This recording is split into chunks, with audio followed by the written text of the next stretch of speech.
बिस्मिल्लाहिर्रहमानिर्रहीम। रब्बिश्रह ली सदरी व यस्सिर ली अमरी वहलुल उक़दतम मिन लिसानी यफ़क़हू क़ौली। I am Dr. Muazzam Manzoor.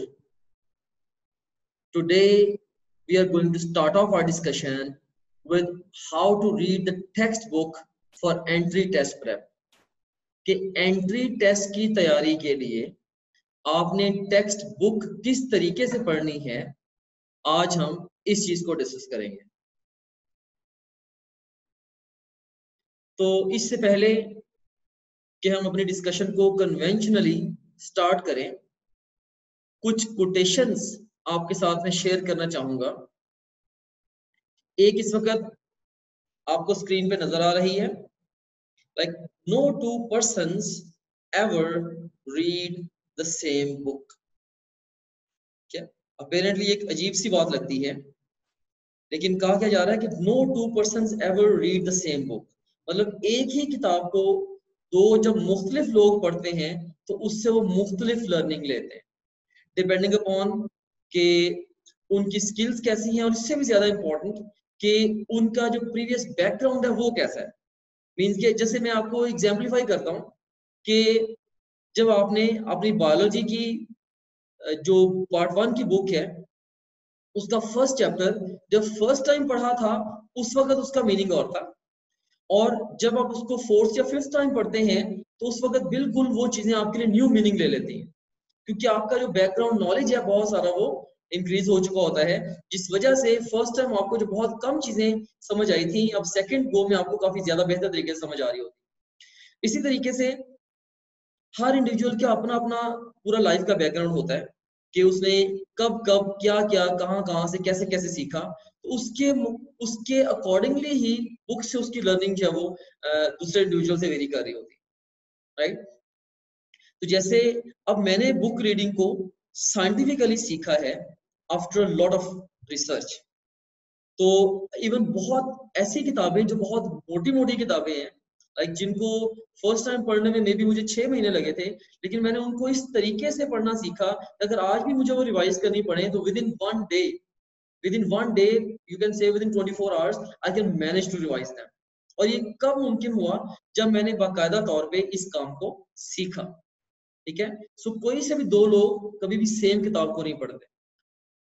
और यहाँ पे देखें ये एक और कोटेशन है, if we encounter a man of rare intellect we should ask him what books he reads।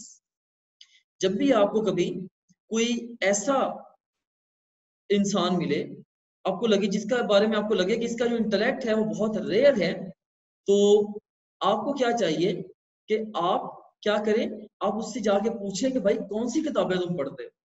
क्योंकि मेरा ये अपना मुशाहिदा भी है कि जो बहुत एक्स्ट्राऑर्डिनरीली वाइज पीपल हमें अपनी सोसाइटी में इर्द-गिर्द नजर आते हैं, मोस्ट ऑफ द टाइम उनके बैकग्राउंड में कुछ अच्छी बुक्स की स्टडी होती है।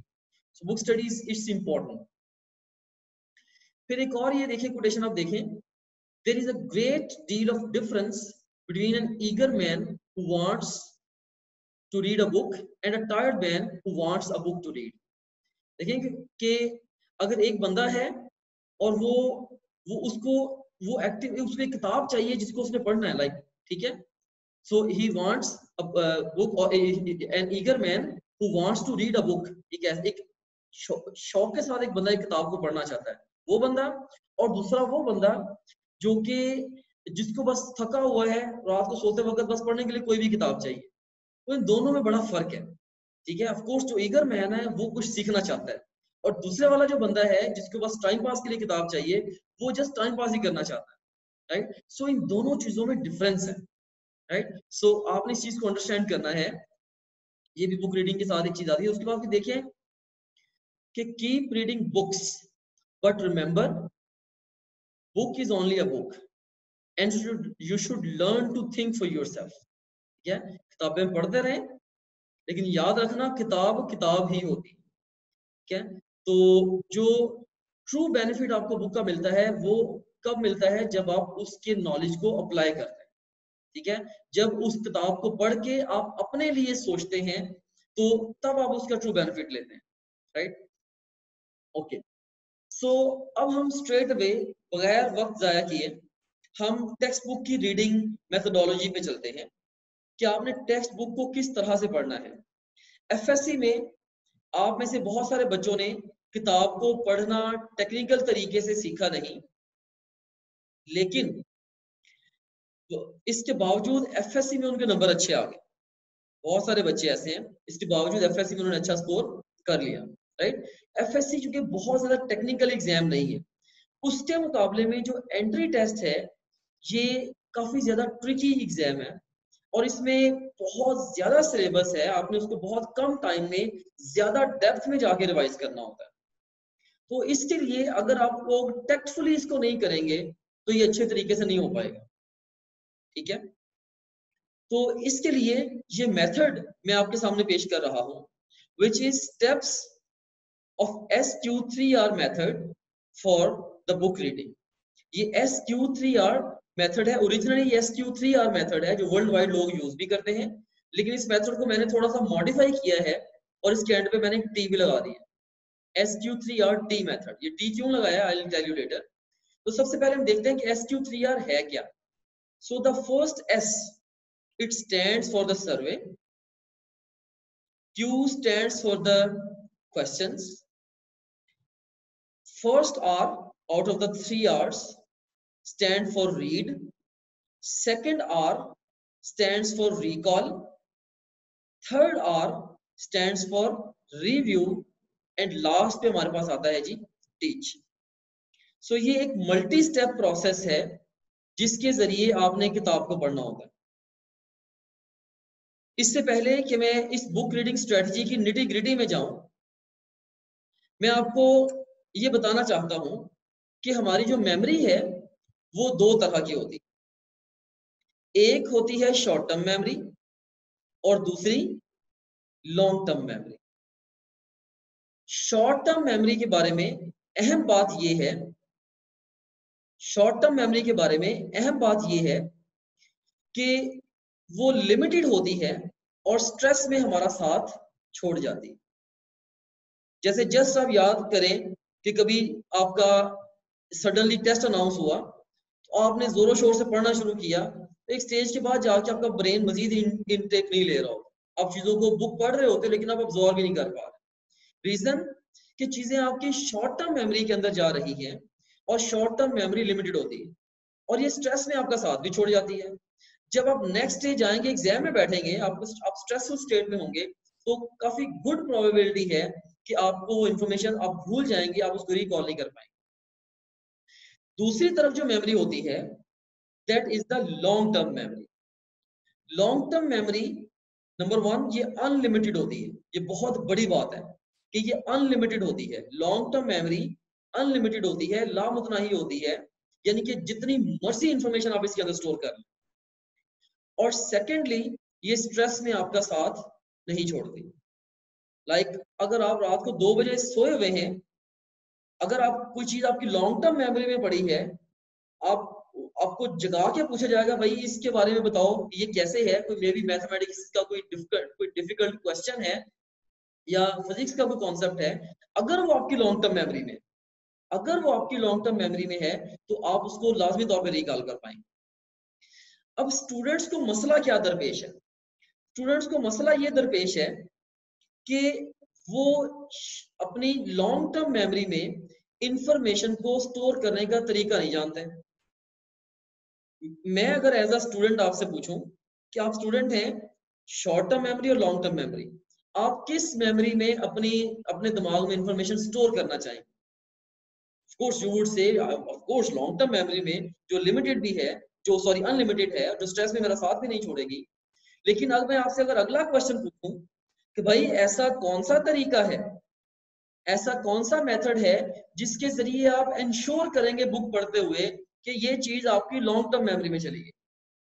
इस क्वेश्चन का आंसर शायद किसी बच्चे को नहीं पता होगा। तो आज के ये जो पूरे का पूरा मेथड है SQ3R-T मेथड, इसके एंड पे मैं आपको ये भी बताऊंगा कि किस तरह से आप लोगों ने अपनी जो शॉर्ट टर्म मेमोरी है उसको लॉन्ग टर्म मेमोरी में कन्वर्ट कैसे करना है। आप लोगों ने किस तरह से इस बात को पक्का करना है कि इंफॉर्मेशन आपकी लॉन्ग टर्म मेमोरी में स्टे करे और जब भी कभी आपको जरूरत पड़े आप उस इंफॉर्मेशन को दिमाग से आसानी से बाहर निकाल सकें। सो ये हमारे SQ3RT मेथड के डिफरेंट स्टेप्स थे। अब हम सबसे पहले इन सारे स्टेप्स को one by one in detail discuss करेंगे और फिर एंड पे एक समरी टेबल भी बनाएंगे ताकि इस तरीके से आपकी जो लर्निंग है वो मैक्सिमाइज हो सकेगी। तो इसमें सबसे पहले we have got the survey. हमने ये जो 6 स्टेप्स हमने पढ़े हैं, हर स्टेप के बारे में मैंने आपको सिर्फ 3 सवालों का जवाब देना है और आप उस स्टेप के बिहाइंड कॉन्सेप्ट को क्लियरली अंडरस्टैंड कर जाएं। और हम इसमें हर स्टेप के बारे में क्या पढ़ेंगे कि ये क्या है, इसकी जरूरत क्यों पेश आती है और इस स्टेप को एग्जीक्यूट बुक पढ़ते हुए कैसे करना है। अब जस्ट इमेजिन करें कि आपने किसी बुक का कोई चैप्टर है जिसको आपने एंट्री टेस्ट के लिए फर्स्ट टाइम पढ़ना है। अब आप क्या करेंगे, आपने सबसे पहले सर्वे करना है, फिर क्वेश्चंस, रीड, रिकॉल, रिव्यू और एंड पे टीच। ये इन स्टेप्स में से गुजारना है। अब सर्वे के बारे में पहले आपको बताऊंगा क्या, क्यों और कैसे, और फिर सेम क्वेश्चंस का आंसर मैं आपको दूंगा about the rest of the steps as well. तो इस तरीके से हम अपनी डिस्कशन को इस टॉपिक के बारे में मुकम्मल करेंगे। तो इसमें first of all let's see what is the survey. Survey क्या है? सर्वे को डिस्क्राइब करने के लिए मल्टीपल वर्ड्स हम यूज कर सकते हैं, like we have got the big picture, the road map, the mind map, right, framework और किचन शेल्व्स। ये डिफरेंट डिफरेंट वेज से हम सर्वे को हम डिफरेंट वर्ड्स के साथ हम इसको बयान कर सकते हैं। लाइक ये एक बड़ी तस्वीर है, ये पूरे चैप्टर का तायराना जायजा है, या ये एक रोड मैप है जो कि आपको प्रिसाइजली आपके टारगेट तक ले जाएगा, या ये एक माइंड मैप है, राइट, या ये एक फ्रेमवर्क है, एक ऐसा सांचा है जिसके अंदर आपने अपने पूरे के पूरे चैप्टर को पढ़ते हुए अरेंज करना है। इसके लिए जो सबसे अच्छी एग्जांपल मैं आपको देना चाहूंगा ना, वो है किचन शेल्व्स की। सो मे बी बाकी सारे के सारे वर्ड आपको इतना अच्छा इसका कॉन्सेप्ट सर्वे का क्लियर ना करें, लेकिन जो किचन शेल्व्स हैं ये आपके दिमाग में सर्वे के कॉन्सेप्ट को बिल्कुल क्लियर कर देंगे। Just imagine you have built a new home and in that home you have built a new, आपने एक नया घर बनाया है और उस नए घर में आपने एक नया किचन बनाया है, and in that kitchen you have got so many things, like you have got the spoons and forks and knives and things like that, और ये सारी की सारी चीजें आपने वहां पे एक ढेर की शक्ल में रखी हुई, किचन के अंदर एक ढेर की शक्ल में रखी है। अब जस्ट इमेजिन करें कि आपको जरूरत पड़ती है फोक की या नाइफ की या चम्मच की, अब उस ढेर में से उसको निकालना मुश्किल होगा। तो सेम मसला स्टूडेंट्स के साथ भी दरपेश है। जब वो मुख्तलिफ किताबें मुख्तलिफ टाइम पे पढ़ते चले जाते हैं तो अपने दिमाग में वो इंफॉर्मेशन का ढेर बना रहे होते,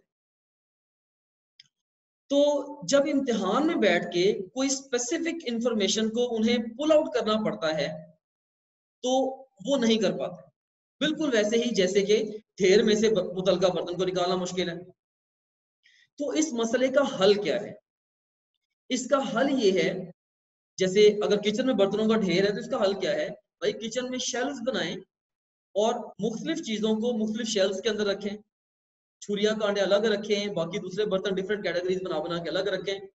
तो जब भी आपको किसी बर्तन की जरूरत पड़ेगी आप मुतलका खाना खोलेंगे और उस चीज को निकाल के यूज कर लेंगे। तो इसी तरीके से सर्वे के जरिए आप अपने दिमाग के अंदर उस चैप्टर के शेल्फ बनाते हैं, और जब आप किताब को पढ़ेंगे तो आप उन शेल्फ्स के अंदर इंफॉर्मेशन को अरेंज करेंगे, and on the day of exam if you have organized the information in your brain, तो ऑटोमेटिकली आप कह लें कि ऑटोमेटिकली आप उतनी ही आसानी के साथ इंफॉर्मेशन को पुल आउट कर पाएंगे जितनी आसानी के साथ आप अपने हाथ के अरेंज किए हुए किचन में से कुछ चीज निकाल सकते हैं, right. Let me admit few more students. इसमें हमने देखा कि सर्वे क्या है, इसलिए हमने देखा कि सर्वे क्या है। सो सर्वे जो है सिंपली आप ये समझेंगे ये बिग पिक्चर है, ये पूरे चैप्टर की एक बड़ी तस्वीर है, या इसको मैंने किचन शेल्फ के जरिए आपको इसकी एग्जांपल आपके माइंड में क्लियर की है। ओके, अब सर्वे की जरूरत क्यों पेश आती है? The answer to this question is for sake of organisation of information, ताकि आप सर्वे की मदद से अपने दिमाग में जो इंफॉर्मेशन है उसको प्रिसाइजली ऑर्गेनाइज कर पाए। अब सर्वे करना कैसे है, हमने ये सीख लिया सर्वे क्या है, हमने ये भी सीख लिया सर्वे की जरूरत क्यों पेश आती है, और अब हम ये देखने लगे हैं कि सर्वे करना कैसे है, यानी कि एक चैप्टर का बर्ड आई व्यू आपने कैसे लेना है, जिसकी मदद से आप अपने दिमाग में सांचा बना सकें जिसमें आपने इंफॉर्मेशन फिल इन करनी है। जैसे देखें, ये देखें, जस्ट ये पूरे का पूरा मे बी चैप्टर है, इसके आपने डिफरेंट सेक्शन अपने दिमाग के अंदर बनाने हैं। तो जैसे यहाँ पे टॉपिक 1 है, टॉपिक 2 है, तो जब आप बुक को पढ़ेंगे आप हर खाने के अंदर उसकी इंफॉर्मेशन बड़ी प्रिसाइजली स्टोर करें। अब ये काम आप कैसे करेंगे कि जैसे हर चैप्टर का एक टाइटल होता है, सबसे पहले जब आपने चैप्टर को पढ़ना है आप उसका टाइटल पढ़ें कि ये किस चीज के बारे में। टाइटल के बाद आप उस चैप्टर का इंट्रोडक्शन पढ़ें। अच्छे ऑथर्स ने हमेशा अपनी बुक्स के अंदर लिखा होता है कि ये जो चैप्टर हम पढ़ने वाले हैं इसके अंदर हम ये और ये चीज ऐसे ऐसे पढ़ेंगे। ठीक है, से इलेक्ट्रिसिटी है तो सबसे पहले इलेक्ट्रिसिटी ऑफ कोर्स जहां से हम रिलेट कर सकते हैं, पहले मैंने इसके बारे में क्या पढ़ा है इलेक्ट्रिसिटी के बारे में इन द प्रीवियस क्लासेस, चलो अब देखते हैं इसके अंदर क्या पढ़ाने लगा। उसके अंदर फिर आप उसका इंट्रोडक्टरी पैराग्राफ पढ़ें, फिर आप क्या करेंगे, आप सारे टॉपिक्स की हेडिंग्स को पढ़ेंगे। हेडिंग्स को पढ़ते हुए अगर पूरे टॉपिक के अंदर कोई ना कोई पिक्टोरियल्स दिए हुए हैं, लाइक कोई इमेजेस हैं, कोई मे बी कंप्यूटराइज्ड फोटोग्राफ्स हैं या ग्राफ्स हैं सिंपल, आप सबको देखते चले जाएंगे और एंड में जाके उस चैप्टर की समरी भी पढ़ लेंगे। तो ये काम आपने कितनी देर में करना है? रफली 5-1 मिनट में। 5 मिनट से ज्यादा टाइम आपने इस काम को नहीं देना। ये ऐसा क्यों करना है? ऐसा में इसलिए करना है ताकि आप बर्ड आई व्यू क्विकली ले सके, क्योंकि बड़ी दफा ऐसा होता है कि हम टेक्स्ट के अंदर टेक्स्ट को पढ़ते रहते हैं, आधा पौना घंटा टेक्स्ट के साथ गुजार के नेक्स्ट पेज पे जस्ट एक ग्राफ आता है या एक तस्वीर ऐसी आती है जिसको देख के ओ ये तो फौरी आपको समझ आ जाती है। तो बजाय कि आप काफी सारा टाइम वेस्ट करके उस पिक्टोरियल तक पहुंचे, तो आप पहले से ही आपको अंदाजा होगा यार इस चैप्टर में इस तरह का कंटेंट आ रहा है, तो आपका ज़हन उसके लिए ज्यादा रिसेप्टिव भी होगा और आप उसको बेहतर ऑर्गेनाइज भी कर पाएंगे और बेहतर रिलेट भी कर पाएंगे कंटेंट को आपस में। तो सर्वे के बहुत सारे फायदे होते हैं। सो सबसे पहले हमने किया सर्वे। अब सर्वे के बाद जो सेकेंड अहम स्टेप है वो क्या है? क्वेश्चन। ठीक है, सो क्वेश्चन जो है, क्वेश्चन को मैं कैसे डिफाइन करता हूं? मैं कहता हूं क्वेश्चन इज हाफ नॉलेज।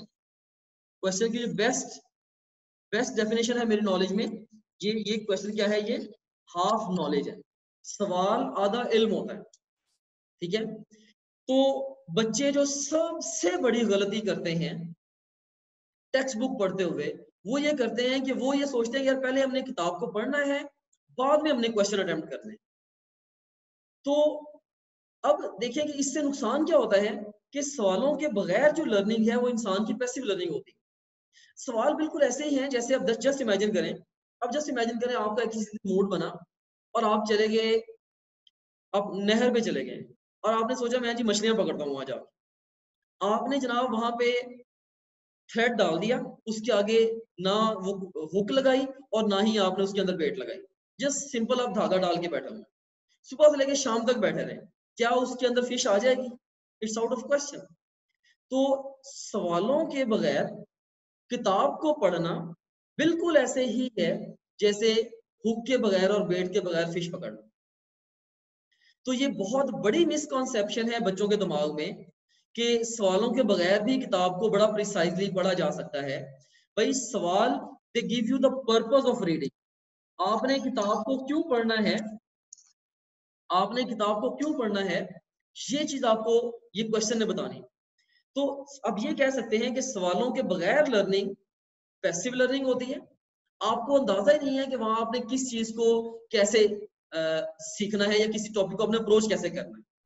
और वैसे भी जब आप किताब को पढ़ रहे होंगे आपका दिमाग एक्टिवली इंफॉर्मेशन को पिक भी नहीं कर रहा हो, और जब आपके दिमाग में ढेरों ढेर सवाल होंगे किसी चीज के बारे में, तो जब आप उस बुक को पढ़ेंगे तो पढ़ते हुए खुद ब खुद एक्टिवली आपका दिमाग उन सवालों के जवाब ढूंढ रहा हो। ठीक है।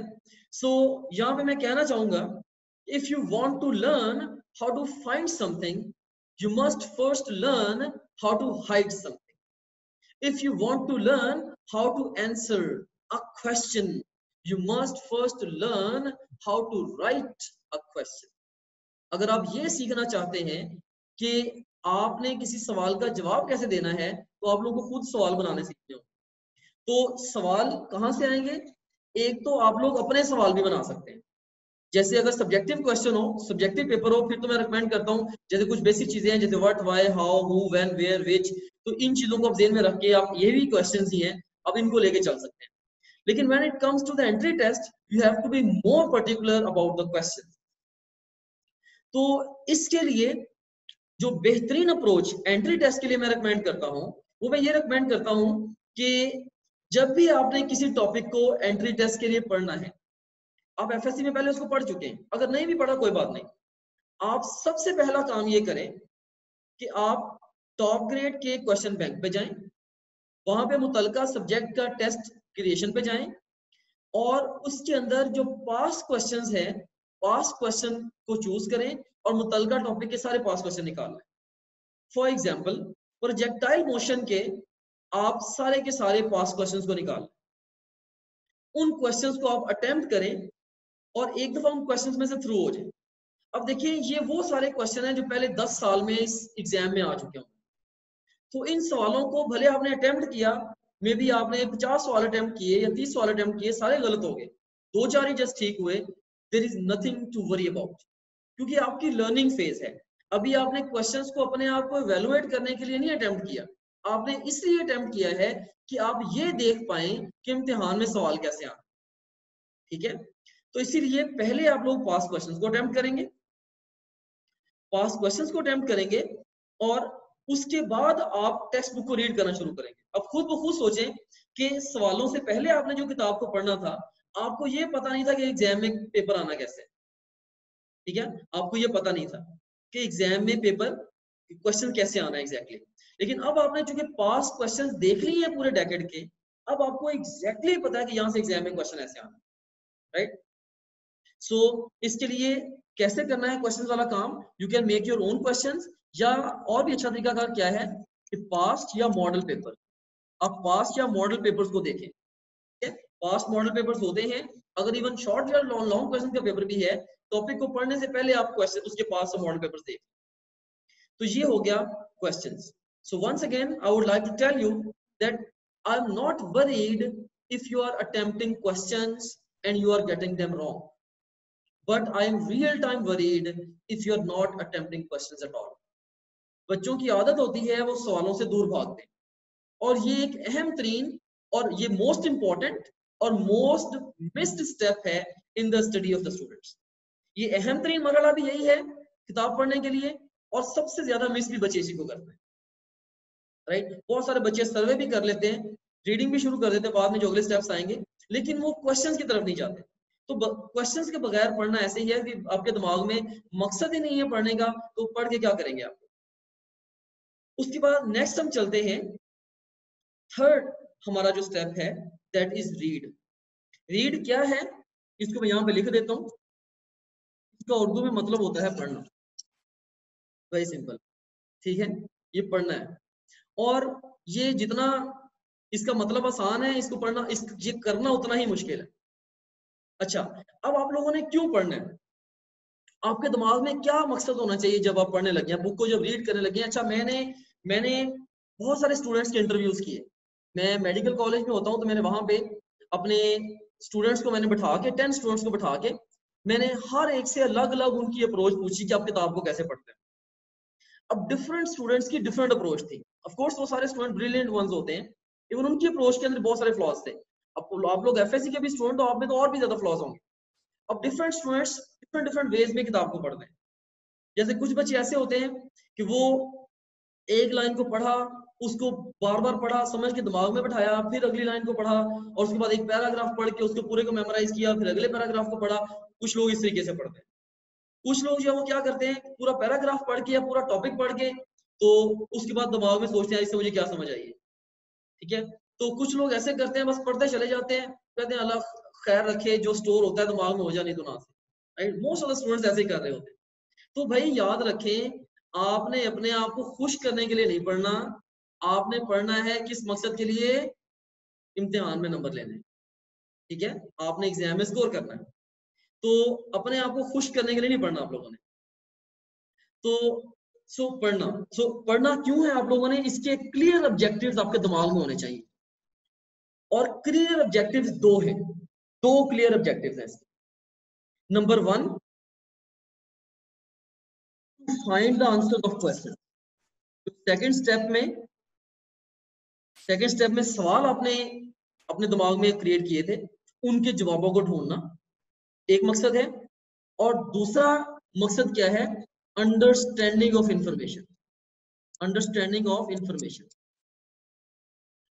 याद रखना कि जब आपने फर्स्ट टाइम एंट्री टेस्ट के लिए किताब को पढ़ना है, आपने किसी भी एक पैराग्राफ या टॉपिक के साथ उलझ के नहीं रह जाना, ठीक है। आप लोगों की अप्रोच ये होनी चाहिए कि आप लोग बस उस यूनिट को पढ़ें और सिर्फ आपका एक फोकस होना चाहिए कि जो बुक में लिखा है ये मुझे समझ में आ जाए। याद करने वाला काम अभी नहीं करना। फर्स्ट करें, अगर आप किताब पढ़ रहे हैं और वहां पे मे बी केमिस्ट्री पढ़ते हुए डिफरेंट इंपॉर्टेंट एलिमेंट्स की इलेक्ट्रोनेगेटिविटी की वैल्यूज आ गई बुक के अंदर, तो अब आप लोग अगर पढ़ते पढ़ते उनको याद करने लग जाएंगे इलेक्ट्रोनेगेटिविटी वैल्यूज को, तो जो चैप्टर का यूनिट का असल स्कोप है आपके दिमाग से निकल जाएगा। आप अंडरस्टैंड कर रहे थे, करते करते आपने मेमोराइज करना शुरू कर दिया। तो मेमोराइज हम चीजों को करेंगे जो इंपॉर्टेंट है, लेकिन अभी उसका वक्त नहीं है। आप ये जरूर करें, पढ़ते हुए आपको अंदाजा हो गया हाँ यार ये चीज याद करने वाली है, वहां पे बड़ी सारी ब्रैकेट लगाएं और ऊपर लिख दें याद कर लो, ताकि अपने आप को याद करा दें कि भाई मैंने याद कर लेना है। और जब हम सब्सिक्वेंट रीडिंग्स में आएंगे तब हम उनको याद भी कर लेंगे, उनको मेमोराइज भी कर लेंगे। एंट्री टेस्ट में वैसे मेमोरी वाले क्वेश्चंस वैसे कम होते हैं, ज्यादा अंडरस्टैंडिंग वाले होते हैं। बहरहाल, तो हमारे पढ़ने के क्या ऑब्जेक्टिव्स हैं? एक, हमने स्टेप नंबर 2 में जो क्वेश्चंस जो हमने अपने दिमाग से गुजारे थे, जिनकी वजह से बहुत सारी कंफ्यूजन हमारे दिमाग में क्रिएट हुई थी, उन कंफ्यूजन को फिक्स करना, ये एक ऑब्जेक्टिव है। और उसके बाद फिर इंफॉर्मेशन को अंडरस्टैंड करना, ये दूसरा ऑब्जेक्टिव। और ये काम आपने कैसे करना है? इसके लिए भी बड़ी स्पेसिफिक एक टेक्निक रिक्वायर्ड है। इसके लिए भी मैंने बहुत सारे स्टूडेंट से पूछा है आप लोग किस तरह से ये काम करते हैं। तो जब बुक पढ़ते हैं तो आप किस स्टाइल से बुक को पढ़ते हैं? और बच्चों के दिमाग में बहुत सारे क्वेश्चंस होते हैं कि सर अगर एक चैप्टर हमने 6 घंटे एक दफा लगा दिए तो नेक्स्ट टाइम कितना टाइम उसके ऊपर लगना चाहिए असूली तौर पे? अगर पहली दफा हमने एक चैप्टर या एक यूनिट 6 घंटे में किया है तो अगली दफा कितने घंटे में हो जाए तो वो ठीक है, ठीक है। या बच्चे ये क्वेश्चन पूछते हैं कि सर हम पढ़ते हुए चीजों को अंडरलाइन करें या ओवरलाइन करें या हाईलाइट करें या अपने नोट्स बनाएं, क्या करें? ये क्वेश्चंस आपके दिमागों में भी ऑफ कोर्स होंगे। तो इनका आंसर ये है कि आप लोगों ने जब बुक को पढ़ना है, एक तो आपने इस पैरामीटर को जहन में रखना है कि आपकी हर सब्सिक्वेंट रीड वो पहली रीड से हाफ टाइम ले। आपकी हर सब्सिक्वेंट रीड पहली रीड से हाफ टाइम ले। फॉर एग्जाम्पल, जब आपने पहली दफा एक चैप्टर को पढ़ा आपके कितने घंटे लगे? 6 घंटे लगे से।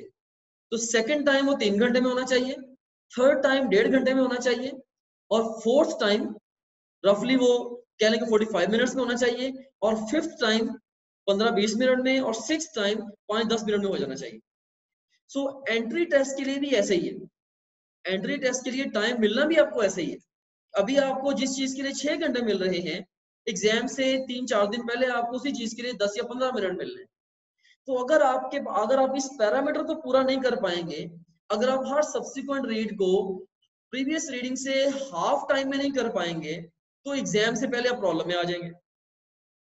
तो अहम बात यह है कि जब भी आपने किताब को पढ़ना है तो आपने ये सोच के किताब को पढ़ना है कि मैं इसके ऊपर इस तरीके से अंडरलाइन या ओवरलाइन करूं या हाईलाइट करूं या ऊपर सिंबल्स लगाऊं कि दूसरी दफा उनको यूज करते हुए, उन सिंबल्स को या उन ट्रैक्स को यूज करते हुए मैं आधे टाइम में इस चैप्टर को पढ़ पाऊं। सो हाफ टाइम में आपने नेक्स्ट रीड देनी। तो इसके लिए मैं जो तरीकाकार यूज करता हूं और जो मेरे लिए सबसे ज्यादा वर्कवाइल साबित हुआ है मैं वो आपके साथ शेयर कर देता हूँ। मेरा तरीकाकार ये होता है कि मैंने इस चीज को वक्त के साथ सीख लिया है कि बुक के अंदर इंफॉर्मेशन के डिफरेंट सेट्स होते हैं। बुक के अंदर इंफॉर्मेशन के डिफरेंट सेट्स होते हैं। फॉर एग्जाम्पल, बुक के अंदर जब आप चैप्टर को पढ़ना शुरू करते हैं तो स्टार्ट में उसका इंट्रोडक्शन आ जाता है। तो वो जो इंट्रोडक्शन है वो एग्जाम के लिए इंपॉर्टेंट नहीं होता। ठीक है, पहली दफा मैंने सर्वे के लिए पढ़ लिया, अब बार बार उसको पढ़ना है टाइम का वेस्टेज। तो मैं क्या करूंगा, पहली दफा इंट्रोडक्शन पढ़ूंगा, पढ़ूंगा तो हाँ यार एग्जाम से रिलेटेड इतना इंपॉर्टेंट नहीं है, उसके साइड पे यूं ब्रैकेट लगाऊंगा, छोटा सा साइड पे क्रॉस लगा दूं। अपने आप को मैं दिल में ये बताऊंगा यार आइंदा नेक्स्ट टाइम इसको पढ़ने की जरूरत नहीं। उसके बाद नेक्स्ट पे चला जाता हूँ। अब मैं एक पूरा पैराग्राफ आ जाता है। अब जब पैराग्राफ आता है मैं पूरे पैराग्राफ को पढ़ता हूँ। पढ़ के उस पैराग्राफ को मैं माइंड में उसकी अंडरस्टैंडिंग बनाता हूँ, हाँ यार अच्छा इस पैराग्राफ में ये बताने की कोशिश कर रहा है। अब मैं अपने आप से एक सवाल पूछता हूँ वहीं पे बैठा बैठा कि इस पैराग्राफ में कौन से 2 या 3 लफ्ज ऐसे हैं जो कि अगर मुझे किसी भी टाइम पे बता दिए जाएं तो सारी की सारी इंफॉर्मेशन जो मेरे दिमाग में रिकॉल हो जाए, सारी की सारी इंफॉर्मेशन मेरे दिमाग में इमीडिएटली रिकॉल हो जाएगी। कौन से 2-3 लफ्ज ऐसे हैं? तो मैं उन लफ्जों को ढूंढूंगा और उन लफ्जों के ऊपर स्टार लगा दूंगा। अब जब नेक्स्ट टाइम मे बी 2 महीने के बाद उस पैराग्राफ को मैं दोबारा पढ़ूंगा तो मैं पूरा पैराग्राफ नहीं पढ़ूंगा, सबसे पहले मैं स्टार वाले लफ्ज देखूंगा, हाँ यार इसके अंदर ये बात मुझे याद आ गई। अगर याद आ गया तो मैं आराम से आगे पढ़ना शुरू कर दूंगा। अगर कभी भूल भी गया कि यार पता नहीं यहाँ पे क्या लिखा था, फिर मैं क्या करूंगा, फिर मैं उस पैराग्राफ को एक दफा क्विक रीड दोबारा दे लूंगा। Very simple. तो कीवर्ड्स के ऊपर मैं क्या करूंगा, कीवर्ड्स के ऊपर स्टार लगा लूंगा। अगर आपको लग रहा है कि जी पूरी की पूरी जो इन्फॉर्मेशन है ये पूरे का पूरा पैराग्राफ इंपॉर्टेंट है, जब मुझे ये लगता है कि पूरा पैराग्राफ इंपॉर्टेंट है तो उस पूरे पैराग्राफ के ऊपर ब्रैकेट लगा के मैं उसके साइड पे स्टार लगा देता हूँ। मुझे लगता है कि यार ये बहुत ज्यादा इंपॉर्टेंट है, इसमें ऐसी बात लिखी है जिसको मैं भूलना अफोर्ड ही नहीं कर सकता, मैं उसके साइड पे 2 या 3 स्टार लगा देता हूँ। फिर एक पैराग्राफ के अंदर उसने जैसे जैसे स्मूथ एंडोप्लाज्मिक रेटिकुलम या रफ एंडोप्लाज्मिक रेटिकुलम के फंक्शन जहाँ पे गिनवाए हैं उसने पैराग्राफ में गिनवा दिए सारे। अब मैं कहता हूँ यार बुक मुझे सारे के सारे क्लियरली याद होने चाहिए, मैं उन चीजों को क्या करता हूँ बुक के ऊपर ही मैं लेड पेंसिल के साथ या रेड पेंसिल के साथ अपने रेड कलर की बॉल पॉइंट के साथ मैं उसके ऊपर 1 2 3 4 लिख देता हूँ। हाँ यार इसने इस चीज के ये 6 फंक्शन बताए, इस चीज से इसने 3 फंक्शन बताए। तो इस तरीके से बुक के ऊपर ही मैं नंबरिंग कर लेता हूँ। और इसी तरीके से बुक में बड़ी दफा ऐसी इंफॉर्मेशन होती है जिसको मैं कहता हूँ पैराडॉक्सिकल इंफॉर्मेशन। अब आप मुझसे पूछेंगे कि सर ये पैराडॉक्सिकल इंफॉर्मेशन कौन सी इंफॉर्मेशन होती है? तो I am here to tell you कि पैराडॉक्सिकल इंफॉर्मेशन वो इंफॉर्मेशन होती है जो कि आपको लगती गलत है लेकिन होती ठीक है। फॉर एग्जाम्पल से ये हमारे पास पेन है, मैं आपको ये कहूं कि ये हाई स्पीड पे जाएगा तो ये छोटा हो जाएगा, आपको लगेगा ये बात गलत है, but that's what the Albert Einstein theory of relativity tells us. Albert Einstein की थ्योरी ऑफ रिलेटिविटी लेंथ को अट्रैक्शन के बारे में बताती है ना हाई स्पीड पे, ठीक है। तो देखिए ये पैराडॉक्सिकल इंफॉर्मेशन है, यानी कि हमें लग गलत रही है। अगर मुझे मैं किताब में ना पढ़ रहा हूँ, किताब मेरे से दूर हो और मुझे कोई बंदा बात आके वो कहे या बताए, मुझे यही लगा यार ये गलत है। अब ये जो ऐसी ऐसी इंफॉर्मेशन जो इतनी ज्यादा कंफ्यूजिंग है कि आप उसको सुन के आपका दिमाग ऐसे सोचेगा ये तो बात ही बिल्कुल गलत है। जैसे मैंने आपको भी एग्जांपल दी, हाई स्पीड के पे ये छोटा हो जाएगा, ठीक है। तो अब ये पैराडॉक्सिकल इंफॉर्मेशन है, तो मैं क्या करता हूं, जहां पे मुझे पैराडॉक्सिकल इंफॉर्मेशन मिले तो मैं उसको अंडरलाइन करके उसके साइड के ऊपर छोटा सा ये ट्रायंगल का सिंबल बना देता हूँ, ट्रायंगल का सिंबल बना देता हूँ। तो इसी तरीके से अगर मुझे लगता है कि बहुत इंपॉर्टेंट कोई प्रिंसिपल है, बहुत ही अहम तरीन अगर कोई बात है जो कि टीचर ने मुझे बताई है, फॉर एग्जांपल टीचर मुझे बताता है कि water always follows the salts, कि water always follows the solutes in the biological systems. तो मैं ऑफ कोर्स क्या करूंगा कि उस ऐसी जो बात होगी उसको मैं हमेशा बुक की टॉप पे अलग निकाल के लिखूंगा, यार ये जो बात है ना ये तो जगह जगह पे अप्लाई होनी है, बहुत ज्यादा इंपॉर्टेंट। इसी तरीके से क्वेश्चन को बुक को पढ़ते हुए अगर मुझे लगता है कि यार ये चीज मुझे समझ नहीं आ रही, पता नहीं क्या लिखा हुआ है, मैंने एक पैराग्राफ को पढ़ा या एक लाइन को पढ़ा, मुझे पता नहीं चला यार ये लिखा क्या है इसने, या मे बी मैंने डायग्राम के नीचे डिस्क्रिप्शन को लिख पढ़ा, मेरे दिमाग में फिट ही नहीं हो रही वो चीज। अब आपके पास यहाँ पे दो अप्रोचेस है, या तो आप उसको इग्नोर करके छोड़ के आगे चले जाएं, और या फिर आपको देखिए नेचर ने एक मौका दिया है कि जो चीज आपके सामने नहीं, जो आपको नहीं आती वो आपके सामने आ गई है, आप उस चीज को मार्क कर लें, उसके साइड पे बड़ा सारा क्वेश्चन मार्क लगा लें उस इंफॉर्मेशन के साइड पे कि भाई ये चीज मेरी समझ में नहीं आई। तो आपको अपनी वीकनेसेस का पता होना ये भी बहुत बड़ी ब्लेसिंग है। अब उसके यानी कि कंफ्यूजिंग इंफॉर्मेशन की साइड पे आप क्वेश्चन मार्क लगा लें, तो जब भी कभी मौका मिलेगा अपने टीचर के साथ को आप उस चीज वो टेक्स्ट पढ़ाएंगे, सर ये बात जरा मुझे समझा दें इसमें क्या लिखी हुई है, तो आपको पता लग जाएगा। अदरवाइज क्या होगा, अगर आप ये काम नहीं करेंगे आप लेटर ऑन उस इंफॉर्मेशन को इग्नोर ही कर देंगे, ठीक है, और पता नहीं आपकी कमजोरी जो आपके सामने आ गई थी आप उसको ओवरकम भी कर सकते थे, जस्ट आपने अपनी लेजीनेस की वजह से उस वीकनेस को आइडेंटिफाई नहीं किया और उसको एड्रेस नहीं किया, ठीक है। सो कंक्लूसिवली मैं क्या कहना चाह रहा हूं, आप लोग किस तरीके से पढ़ेंगे, आप लोग सिंबल्स को यूज करते हुए पढ़ें। बच्चे पूछते हैं ना अंडरलाइन करें, ओवरलाइन करें या हाईलाइट करें, तो अंडरलाइन करने से होता क्या है, बच्चे एक दफा अंडरलाइन करते जाते हैं, सेकंड टाइम जब पढ़ते हैं उनको लगता है ये भी इंपॉर्टेंट था, ये भी इंपॉर्टेंट था, और अंडरलाइन करते जाते हैं, तो अल्टीमेटली या हाईलाइट करते जाते हैं, पूरी किताब रंग देते हैं पकड़ के। जब उसको रिवीजन का टाइम आता है अब दोबारा फिर सारा कुछ कलरफुल हुआ पड़ा, सारी की सारी किताब दोबारा पढ़नी पड़ गई। तो वो जो हमारा ऑब्जेक्टिव था कि हाफ टाइम में नेक्स्ट टाइम चैप्टर पढ़ना है, वो मकसद यहाँ पे फौत हो गया। इसलिए मैं अंडरलाइन या ओवरलाइन करना रिकमेंड नहीं करता, या हाईलाइट करना भी रिकमेंड नहीं करता। मैं रिकमेंड करता हूँ कि आप सिर्फ आप जरा सिंबल्स को यूज करके पढ़ें। दोबारा फिर मैं सिंबल्स रिवाइज कर देता हूँ। सिंबल्स कौन कौन से हैं? सिंबल्स हैं कि इंपॉर्टेंट जो कीवर्ड्स के ऊपर आप स्टार लगा लें, इंपॉर्टेंट पैराग्राफ के साइड पे ब्रैकेट लगा के आप ब्रैकेट लगा के उसके साइड पे स्टार लगा लें, अगर कोई इंफॉर्मेशन कंफ्यूजिंग है उसके साइड पे क्वेश्चन मार्क लगा लें, अगर कोई लिस्ट दी हुई है पैराग्राफ की शक्ल में उसकी नंबरिंग कर लें, अगर पैराडॉक्सिकल इंफॉर्मेशन है उसके साइड पे ट्रायंगल बना लें जैसे मैंने बनाई है, अनइंपॉर्टेंट इंफॉर्मेशन है उसके साइड पे छोटा सा ऐसे करके क्रॉस लगा दें, अनइंपॉर्टेंट इंफॉर्मेशन के लिए क्रॉस लगा दें, ठीक है। तो क्योंकि देखिए क्या पढ़ना है ये अहम है, लेकिन एंट्री टेस्ट के बच्चों को हमेशा ये बताया करता हूँ क्या नहीं पढ़ना ये उससे भी ज्यादा अहम है। हम अपना टाइम जो है हम उन चीजों को पढ़ने में नहीं लगा सकते जहां से एग्जाम में क्वेश्चन नहीं आने। तो आप खुद से इवन अपनी सिंबल्स भी बना सकते हैं, ये सारी सिंबल्स बनाई मैंने खुद ही अपनी इनसाइट से बनाई है कि अच्छा इसी तरीके से सिंबल्स लगा लूंगा।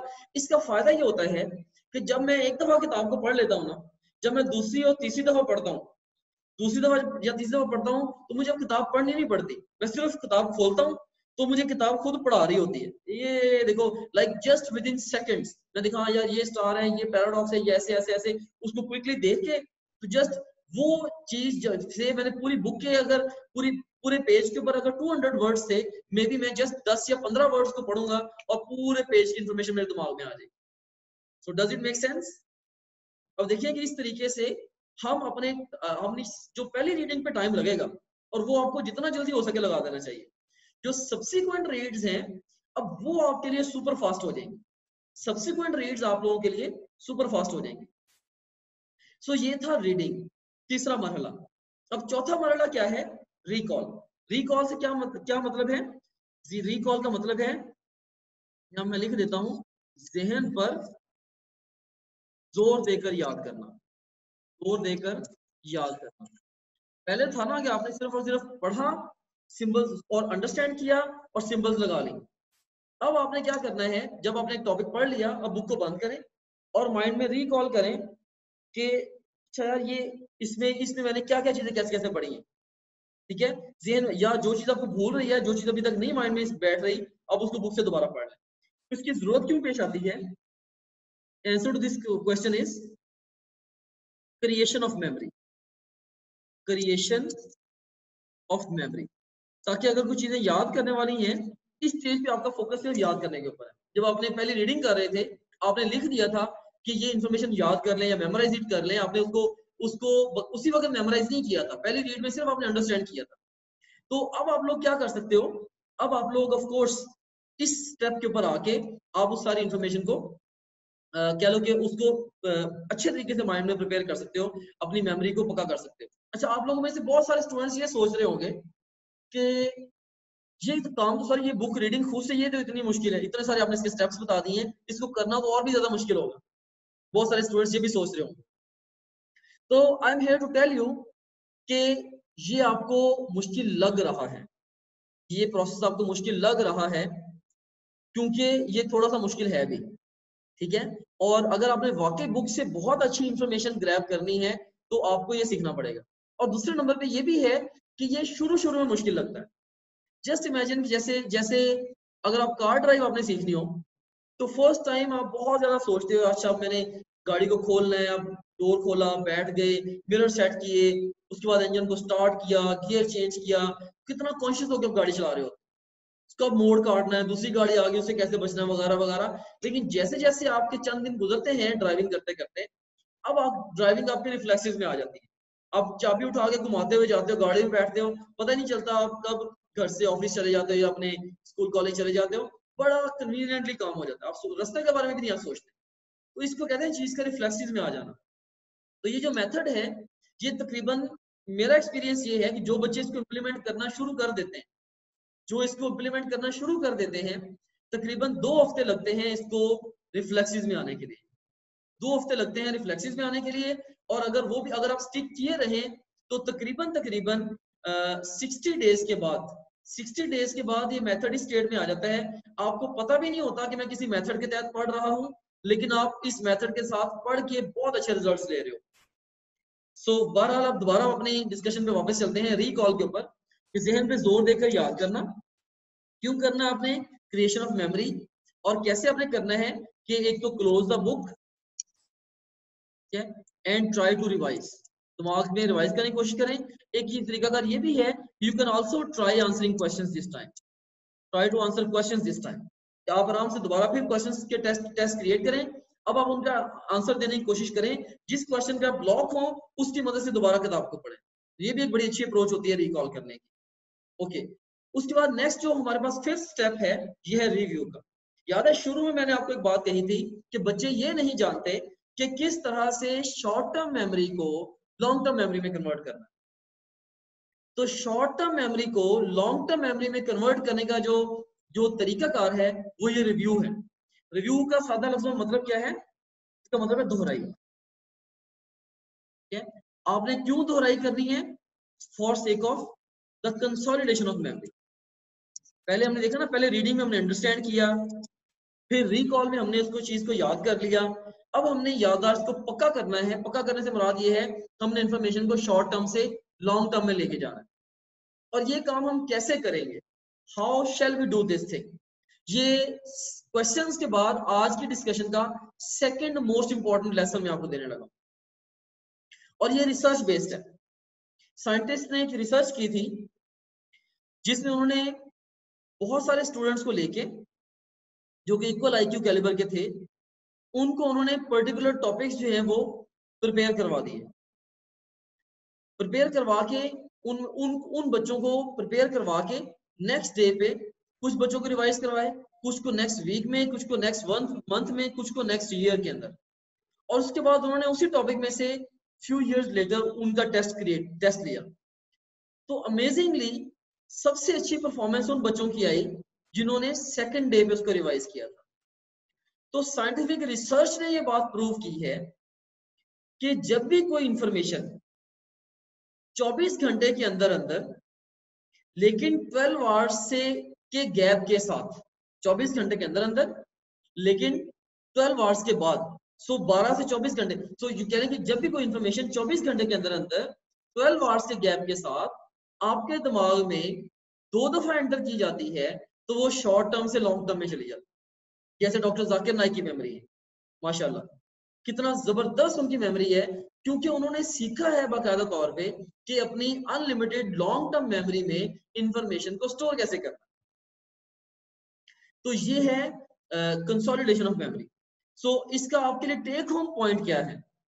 टेक होम पॉइंट ये है कि आज आपने जो कुछ भी पढ़ा है, नेक्स्ट डे अगला सिलेबस पढ़ने से पहले बुक को बंद करके प्रीवियस वन को रिवाइज जरूर कर।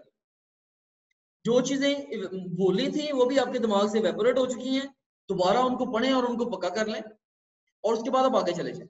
सो अगर आज आपने एक टॉपिक के ऊपर 4 घंटे लगा दिए हैं, तो अगले दिन उस टॉपिक के ऊपर आपका लगाया हुआ आधा घंटा आज के 4 घंटों को 8 घंटे के बराबर कर देगा। तो ये बहुत ही अहम तरीन पॉइंट है।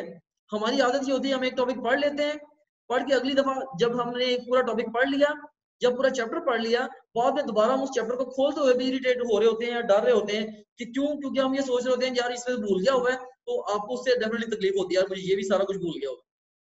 ठीक है, तो याद रखना कि आपने अपने आप को खुश करने के लिए नहीं पढ़ना, आपने पढ़ना है इम्तिहान में नंबर लेने के लिए। ठीक है, फायदा ऐसे बैंक का जिसके अंदर पैसे पड़े हों लेकिन उसका ना आपके पास एटीएम कार्ड हो, ना मोबाइल ऐप हो और ना चेकबुक हो, जितना मर्जी पैसे पड़े हो आपके किसी काम के नहीं, इन तीनों चीजों के बगैर। तो अगर आपने पढ़ लिया है एक दफा लेकिन आपने उसको रिवाइज नहीं किया, आपकी लॉन्ग टर्म मेमोरी में नहीं लेके गए और इम्तिहान वाले दिन उस इंफॉर्मेशन को रिकॉल नहीं कर पा रहे, तो आपके पढ़ने का फायदा नहीं।